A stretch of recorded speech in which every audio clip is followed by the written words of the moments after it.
The headquarters of Pedego are in constant motion. The company designs, assembles, and markets its own electric bikes.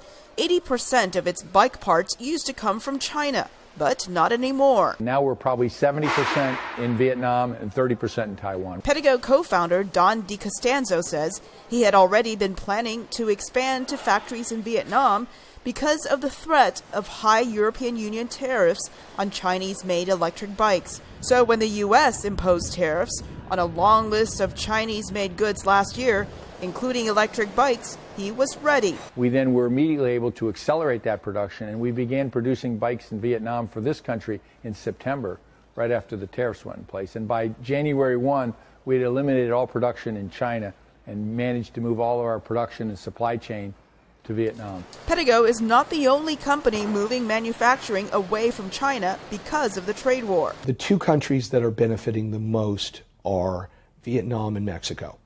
They are benefiting because of the ability to take advantage in terms of capacity and because of their geography, and everybody else is looking at them with envy. When comparing the first half of the year for 2018 and 2019, the dollar amount of imported goods from Mexico increased by more than 6%. Imports from Vietnam rose by more than 33% in that same time frame. The Vietnamese government has done an incredible job of making themselves ready and available to facilitate moving manufacturing. They've been positioning themselves as a direct competitor to China for a while, particularly on cost. So it's been a great experience. We're getting better quality out of Vietnam. In Southeast Asia, a number of other countries are also benefiting. Malaysia, Thailand, Indonesia, and you're also seeing countries such as Bangladesh and India who are able to capture a lot of the lower cost manufacturing. But manufacturing and outsourcing in a global economy is a fickle business. Manufacturing basically lasts as long as that product, that iteration is, and then if somebody is geared up and ready for the next generation, it can get moved. If the price is right and the business environment is good, such as political and economic stability. A number of companies would like to move manufacturing back to the U.S. just because of proximity to market, because of stability.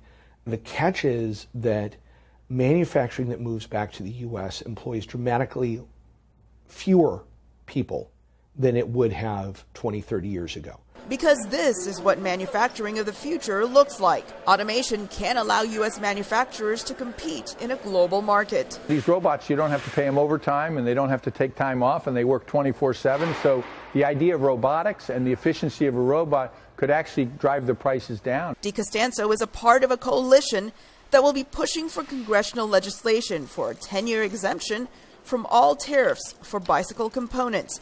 If that happens, bike factories may start popping up in the U.S. Elizabeth Lee, VOA News, Fountain Valley, California.